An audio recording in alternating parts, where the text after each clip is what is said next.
बच्चा 20 साल का, 20 साल तक माँ बाप ने पाला पोसा, उसका लाड प्यार दुलार किया, उसको खाने को दिया, पहनने को कपड़ा दिया, पढ़ाई पे पैसा लगाया। वो 20 साल माँ बाप के पास रहकर उस माँ बाप का नहीं हुआ, वो बच्चा जो भागकर शादी कराएगा उसका कैसे हो जाएगा। ਸਤਿ ਸ੍ਰੀ ਅਕਾਲ ਦੋਸਤੋ, ਤੁਸੀਂ ਦੇਖ ਰਹੇ ਹੋ ਆਜ਼ਾਦ ਆਵਾਜ਼। ਮੈਂ ਪ੍ਰਦੀਪ ਧੁੰਨਾ। ਅੱਜ ਦੇ ਪੋਡਕਾਸਟ ਦੇ ਵਿੱਚ ਸਾਡੇ ਮਹਿਮਾਨ ਆ ਜਿਹੜੇ ਰਾਣੀਆਂ ਤੋਂ ਪਹੁੰਚੇ ਆ, ਵਰਿੰਦਰ ਜੀ। ਰਾਣੀਆਂ ਦੇ ਵਿੱਚ ਪੱਤਰਕਾਰਤਾ ਕਰ ਰਹੇ ਆ, ਮੌਕੇ ਦੇ ਉੱਤੇ ਚੈਨਲ ਵੀ ਆਪਦਾ। ਕਾਫੀ ਚਰਚਾ ਦਾ ਵਿਸ਼ਾ ਵਰਿੰਦਰ ਜੀ, ਕਿਉਂਕਿ ਲੋਕਾਂ ਦੇ ਜਿਹੜੇ ਮੁੱਦੇ ਆ, ਆਮ ਲੋਕਾਂ ਦੀ ਗੱਲ ਆ, ਉਹ ਚੱਕੀ ਜਾਂਦੀ ਆ। ਗੱਲਬਾਤ ਕਰਾਂਗੇ ਵੀ ਇੱਕਦਮ ਰਾਜਨੀਤੀ ਤੋਂ ਪੱਤਰਕਾਰਤਾ ਦੇ ਵਿੱਚ ਆਉਣ ਦਾ ਕੀ ਕਰ ਰਿਹਾ। ਵੀਰ ਜੀ ਸਤਿ ਸ੍ਰੀ ਅਕਾਲ। सत श्री अकाल ਵੀਰ ਜੀ, ਰਾਜਨੀਤੀ ਤੋਂ ਇੱਕਦਮ ਪੱਤਰਕਾਰਤਾ। राजनीति मैं 2012 से आपको बताता हूँ भाई साहब प्रदीप जी। 2012 में मैंने पॉलिटिक्स स्टार्ट की थी, और सबसे पहले जब से मैंने समझ पकड़ी तो भारतीय जनता पार्टी ही चुनी मैंने। भारतीय जनता पार्टी से मैं पॉलिटिक्स स्टार्ट करूँ, और पहली बार मैंने जैसे वोट डाला और सरकार प्रधानमंत्री नरेंद्र मोदी जी की आ गई। हरियाणा के अंदर मनोहर लाल खट्टर जी मुख्यमंत्री बन गए। तो मुझे बड़ी खुशी हुई भी, मैंने वोट डाला और मेरे वोट से प्रधानमंत्री बन गए। तो धीरे धीरे जैसे जैसे फिर राजनीति में ऐसा मन लग गया भी मैं पॉलिटिक्स ही करूंगा और कोई दूसरा विषय नहीं चुनूंगा, और ये लाइन यही रहेगी। तो बड़ी समस्याएं आई उस दौरान, और मैं भारतीय हिंदू सेना समिति का प्रदेश अध्यक्ष बनाया गया। मुझे संगठनों में, कई संगठनों में जिम्मेवारियां दी गई। फिर मैं मेरे समाज का भारतीय प्रजापति रोज ऑर्गेनाइजेशन का जिलाध्यक्ष बनाया गया, मेरे को प्रदेश महासचिव बनाया गया। उसके बाद में राष्ट्रीय हिंदू भगवान वाहिनी मैंने ज्वाइन की, उसमें मैं पदाधिकारी रहा हरियाणा लेवल का। जन सहायक वीर दल संगठन बनाया गया, मैंने खुद बनाया। 90 के 90 विधानसभा में पदाधिकारी बनाए गए। फिर भारतीय जनता पार्टी के अंदर मुझे महामंत्री बना दिया गया। फिर ओबीसी मोर्चा में ले लिया गया। फिर ओबीसी मोर्चा के बाद में मुझे जिला उपाध्यक्ष बनाया गया। धीरे धीरे कई दूसरे राज्यों में भी मुझे जाने का राजनीति के दौरान मिला, और मैं वहां जाके एज ए कार्यकर्ता के रूप में खूब पार्टी की सेवा की, और बिना किसी लोभ और लालच के। कितना चर करी राजनीति? मैंने 2012 से लेकर 2022 तक की सक्रिय राजनीति में हिस्सा लिया, और हरियाणा प्रदेश का कोना कोना नहीं छोड़ा जिस कोने में मैं ना गया हूँ। 90 के 90 विधानसभाओं में मैंने खुद के पदाधिकारी बनाए संगठन में के दौरान। और बाद में भारतीय जनता पार्टी के जैसे ही टच में आया मैं 12 में आने के बाद में कार्यकर्ताओं से मेलजोल हुआ। धीरे धीरे चर्चा, मेरा नाम वीरेंद्र मलेठिया के नाम से जानते थे लोग, लेकिन मेरे गुरुजी थे, गुरुजी ने नाम वित्त मंत्री हुआ करते थे वीरेंद्र सिंह, तो उनके नाम पे मेरा नाम 8वीं कक्षा में वित्त मंत्री लगा दिया।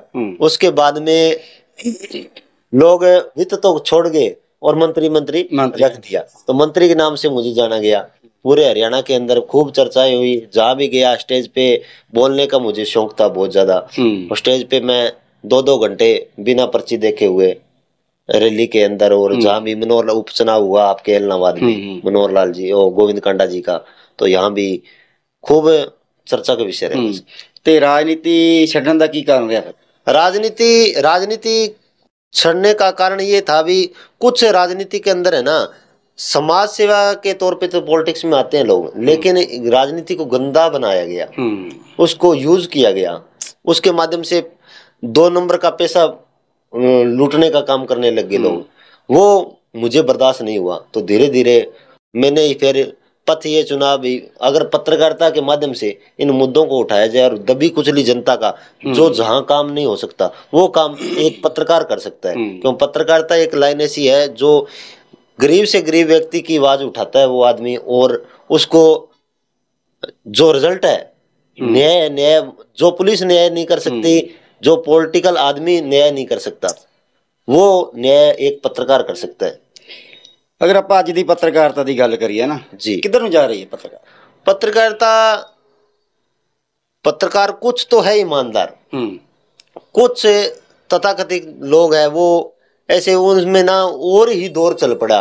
जो जैसे मान के चलो कोई खबर है, पॉजिटिव खबर है, आपने लगाई, उसके बाद में उस खबर को लोग लाइक नहीं करते, शेयर नहीं करते, और एक घटिया मानसिकता का आदमी जो फेसबुक पे किसी प्रकार का आजकल की जो हमारी बहन बेटियों के साथ है, कोई छेड़छाड़ का है, कोई और है, कोई ऐसा घटिया से घटिया मुद्दा है वो डाल देता है, कोई बिना पत्रकार लोकल आदमी, उसको लोग लाइक करते हैं। तो कहाँ जा रही है दुनिया? जो किसी का नंगे वस्त्रों के बिना लेडीज को दिखा दिया गया या कोई ऐसी हरकत दिखा देगी फेसबुक पे, तो उस चीज को लोग लाइक करते हैं भी, हमें तो वो मटेरियल चाहिए, उसको हम लाइक करेंगे। कहाँ जा रही है जनता? घरेलू लड़ाइयां आ रही हैं फेसबुक पे, घर का झगड़ा। और एक पत्रकार का धर्म तो ये बनता है, मैं पत्रकार साथियों को भी कहूंगा, एक पत्रकार का धर्म बनता है, अगर हमारे पास मान के चलो कहीं से फोन आ गया, प्रदीप जी आप एक खबर करने के लिए आइए यहाँ, आप चले गए वहां, ऐसा मैटर है भी, वो खबर चलने के बाद में किसी का परिवार टूट सकता है। तो आपका, मेरी सोच है भी, आपका फर्ज ये बनता है भी उन दोनों परिवारों को बिठाकर, या दोनों अगर भाई भाई है या रिश्तेदार है, चाहे कोई है, उनको बिठाकर उनका समझौता करवा दीजिए, न कि वीडियो लगाइए। अगर उनका समझौता हो जाएगा तो एक परिवार बच जाएगा।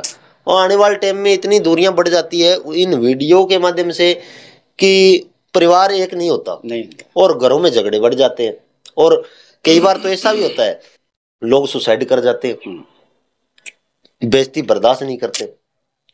पत्रकार अपनी जगह सही होता है, लेकिन बेइज्जती बर्दाश्त नहीं करते और नुकसान हो जाता है। तो मेरा मानना है भी उनका समझौता करा के अगर सही दिशा की तरफ ध्यान दे तो बढ़िया रहेगा। अगर पत्रकारिता पर लेके चलिए तब इस तरह ਦੇ ਪਰਿਵਾਰਕ ਮੁੱਦੇ ਲਾਉਣੇ ਨਹੀਂ ਚਾਹੀਦੇ ਜੀ, ਹੈ ਨਾ ਜੀ। ਮੰਨ ਲਓ ਕਿਸੇ ਦੀ ਕੁੜੀ ਘਰੋਂ ਚਲੀ ਜਾਂਦੀ ਹੈ, ਕੋਈ ਪਰਿਵਾਰਕ ਵੈਸੇ ਲੜਾਈ ਝਗੜਾ, ਪੱਤਰਕਾਰ ਜ਼ਿਆਦਾ ਤਾਂ ਲਾਉਂਦੇ ਆ ਵੀ ਸਾਨੂੰ ਵਿਊ ਮਿਲਣਗੇ ਨਾ। जी जी। खबर तक मतलब नहीं, खबर से मतलब होता है तो वो नहीं लगाए, नहीं लाओ, क्योंकि परिवारक मामला। और सही अच्छा आदमी है जो इस देश का अच्छा नागरिक है, समाज सेवी व्यक्ति है, वो ऐसी हरकत करेगा भी नहीं। क्यों? अच्छा पत्रकार की ये निशानी है और ये खूबी है, वो नहीं करेगा ये गलत काम। ਕੱਲ ਕੇ ਪਰਸੋਂ ਸਿਰਸਾ ਦੇ ਵਿੱਚ ਵੀ ਕਾਫੀ ਰੌਲਾ ਪਿਆ ਪੱਤਰਕਾਰਾਂ ਦਾ ਨਾ, ਵੀ ਚੋਰ ਆਖਿਆ ਗਿਆ ਉਹਨਾਂ ਨੂੰ, ਉਹਦਾ ਵੀ ਕਾਰਨ ਕਿਤੇ ਨਾ ਕਿਤੇ ਨਾ, ਵੀ ਬਿਨਾਂ ਬੁਲਾਏ ਜਿਹੜਾ ਜਾਣਾ। आपका नाम लिया, आपका नाम भी लिया, आपको किसी को बोला नहीं, चोर बोला कैसे?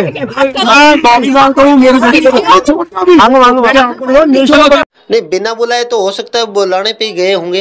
इस बात की तो हम पुष्टि नहीं कर सकते, लेकिन अगर कोई आदमी किसी पत्रकार पे, वो रात दिन, क्योंकि उनके कोई सैलरी नहीं मिलती, वो अपनी एक समाज सेवा के नाते गरीब जनता की आवाज उठाने के लिए वो जाते हैं और मुद्दे उठाते हैं, वो किसी पैसे के लिए नहीं जाते। लेकिन उनको गोदी मीडिया कहना, कोई गलत भाषा का यूज करना, ये अच्छी बात नहीं। एक पॉलिटिकल आदमी को भी शोभा नहीं देता। मैं भी उनको भी कहूंगा भगवान उनको सद्बुद्धि दे, भी गलत है नहीं बोलना चाहिए, किसी को भी नहीं बोलना चाहिए। पॉलिटिकल क्या कोई आदमी है कि नहीं बोलना, सभ्य भाषा का प्रयोग करना चाहिए, क्योंकि पत्रकार भी हमारे साथी हैं। और जनता के वगैरह पत्रकारिता नहीं चलती, ये चोली दामन का साथ है। ਕੀ ਕਹਿਣਾ ਚਾਹੋਗੇ ਅੱਜ ਪੱਤਰਕਾਰਿਤਾ ਜਿਹੜੀ ਮੁੱਕਦੇ YouTube ਦੀ ਕਹਿ ਸਕਦੇ ਆਪਾਂ ਨਾ, ਕਿਉਂਕਿ ਪੇਪਰ ਤਾਂ ਕੋਈ ਪੜ੍ਹਦਾ ਨਹੀਂ ਅੱਜ ਕੱਲ। जी जी जी। आजकल सोशल मीडिया, बिल्कुल सोशल मीडिया का दौर है, और सोशल मीडिया को लोग चाहने भी लग गए। हरियाणा के माननीय मुख्यमंत्री नायब सिंह सैनी जी, उन्होंने भी कहा है भी ये यूट्यूब वालों को यूट्यूबर नहीं कहना, नहीं कहना, पत्रकार के नाम से पीछे मीटिंग थी, उनमें पत्रकार के नाम से नवाजा गया माननीय मुख्यमंत्री के द्वारा। तो क्योंकि सोशल मीडिया, चाहे मुख्यमंत्री हो, चाहे देश का महामहिम राष्ट्रपति जी हो, आदरणीय प्रधानमंत्री जी हो, जहां भी जाते हैं तो ये इलेक्ट्रॉनिक मीडिया के माध्यम से प्रेस कॉन्फ्रेंस करते हैं। या तो अगर उनको यूट्यूबर कहना है या गलत भाषा का यूज करना है, तो वहां की ये इलेक्ट्रॉनिक मीडिया को बुलाए ना, ओनली पेपर के माध्यम से खबर चलाए। अगर वहां यूज करते हो आप उस चीज को, तो फिर एक सभ्य भाषा का प्रयोग होना चाहिए, इज्जत मान देना जरूरी है, इज्जत मान देना चाहिए, बिल्कुल। क्योंकि वो फ्री ऑफ कॉस्ट पूरा दिन जनता की सेवा में लगा देते हैं। पल्लों तेल लगता, पल्लों नेट लगता, सारा कुछ पल्लों लगता, बिल्कुल जनता की सेवा करते हैं कि निस्वार्थ भाव से सेवा करते हैं। और पत्रकारिता वो लोकतंत्र का चौथा स्तंभ है, जिसको एक सरकार भी मतलब मानती है भी, इनका एक अहम रोल होता है। जैसे आप आदरणीय एसपी साहब है अपने दीपक सारण जी, उन्होंने भी माना है, पीछे जो पत्रकारिता दिवस था उस पे उनकी एक बाइट भी आई, पोस्ट भी डाली गई पेपर के माध्यम से, मैंने देखी। उन्होंने कहा भी मीडिया का अहम रोल है नशे को रोकने में। जैसे दीपक सारण जी यहाँ ओटू गांव में आए, जैसे ज्वाइनिंग की यहाँ सिरसा में उन्होंने, तो ज्वाइनिंग करते ही ओटू गांव में आए और नशे को लेकर उन्होंने प्रेस कॉन्फ्रेंस की। उसके बाद में उन्होंने माना भी जैसे जैसे ये वीडियो चली, वीडियो के माध्यम से सोशल मीडिया पे जैसे वीडियो आगे बढ़ी, शेयर करते गए लोग, तो उस चीज से प्रभाव पड़ा है। जो नशेड़ी है और जो बड़े चोर है, जो गलत काम करने वाले, किसी भी धंधे में संलिप्त है, उन लोगों को एक मन में भय हो गया भाई कहीं न कहीं दीपक सारण जी इतना बड़ा एक्शन लेंगे कि सोचा नहीं था लोगों ने। वे पहले वाले एसपी थे वो भी अपनी जगह से ही थे, लेकिन इन्होंने एक हटके ऐसा किया है कि लोगों में खौफ पैदा हो गया। और जो पत्ता टपेडा डोल का या अन्य गोली का जो पत्ता था, वो जो 500 रुपए या 200 में जितने में मिलता था उसका रेट बढ़ गया और लोगों नशेड़ियों को मिलता नहीं, नशा नहीं मिलता, दर दर की ठोकरें खा रहे हैं अब।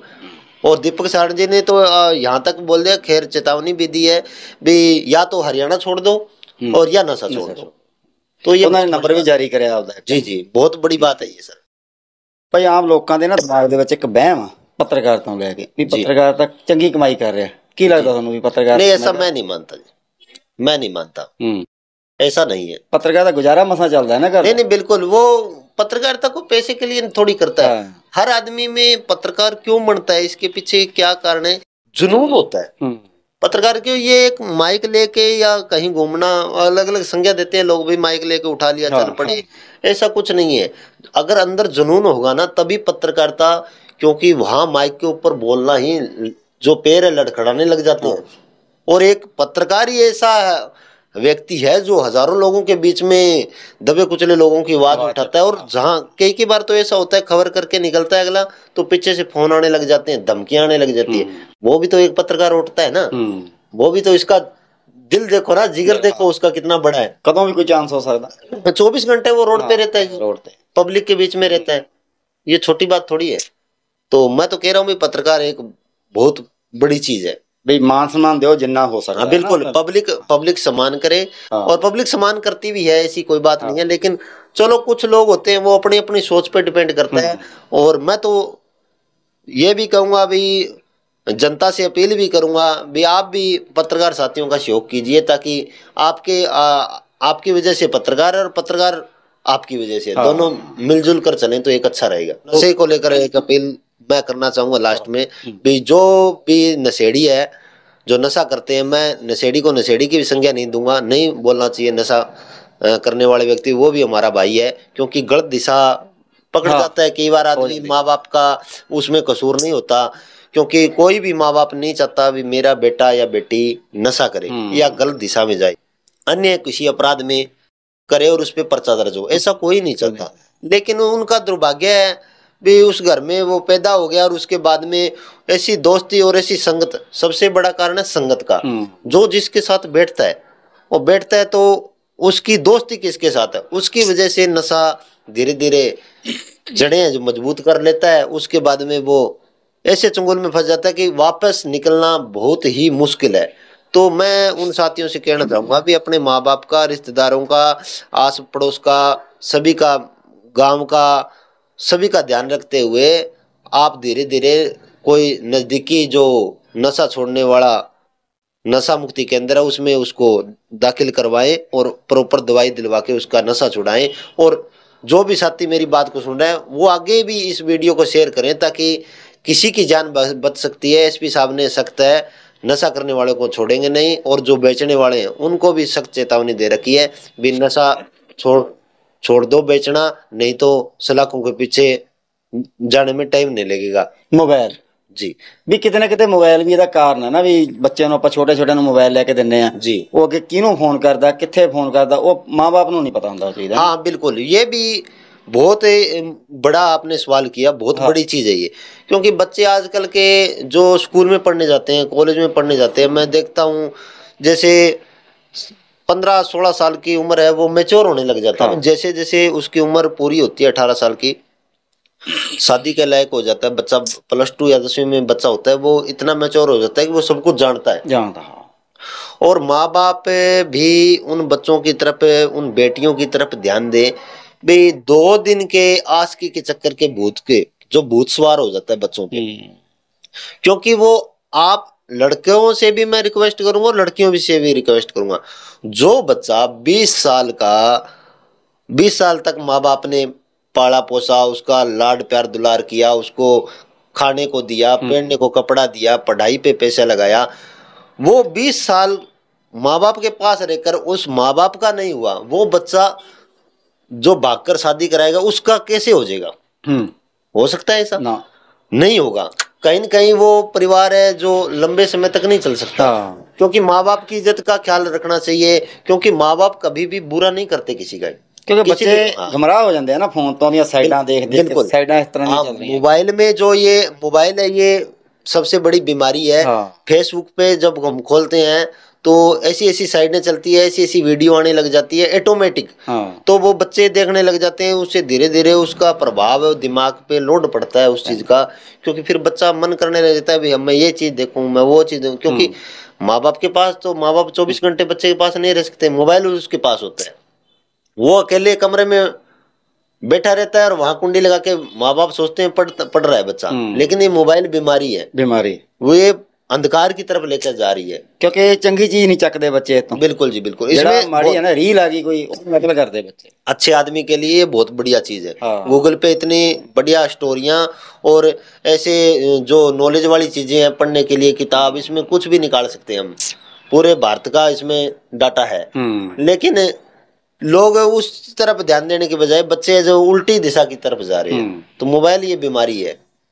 मैं तो यही सलाह दूंगा भी बच्चों को +2 तक जब पढ़ाए बच्चे को तो मोबाइल ना दे बाप। +2 के बाद सरकार ने भी एक नियम बनाता भी स्कूल दे बच्चे बच्चा मोबाइल लेके नहीं जा सकता। बिल्कुल, बहुत बढ़िया सरकार ने, हरियाणा सरकार का धन्यवाद है। ਦੋਸਤੋ ਵੀਡੀਓ ਨੂੰ ਸ਼ੇਅਰ ਕਰਨਾ, ਕਮੈਂਟ ਕਰਨਾ ਵੀ ਤੁਹਾਨੂੰ ਅੱਜ ਦੀ ਜਿਹੜੀ ਗੱਲਬਾਤ ਸੀ ਕਿਸ ਤਰ੍ਹਾਂ ਦੀ ਲੱਗੀ। ਅੱਗੇ ਤੁਹਾਨੂੰ ਕੋਈ ਹੋਰ ਗੱਲਬਾਤ ਦੇਵਾਂਗੇ। ਬਹੁਤ ਬਹੁਤ ਧੰਨਵਾਦ ਵੀਡੀਓ ਨੂੰ ਸ਼ੇਅਰ ਕਰਨ ਲਈ, ਸ਼ੁਕਰੀਆ।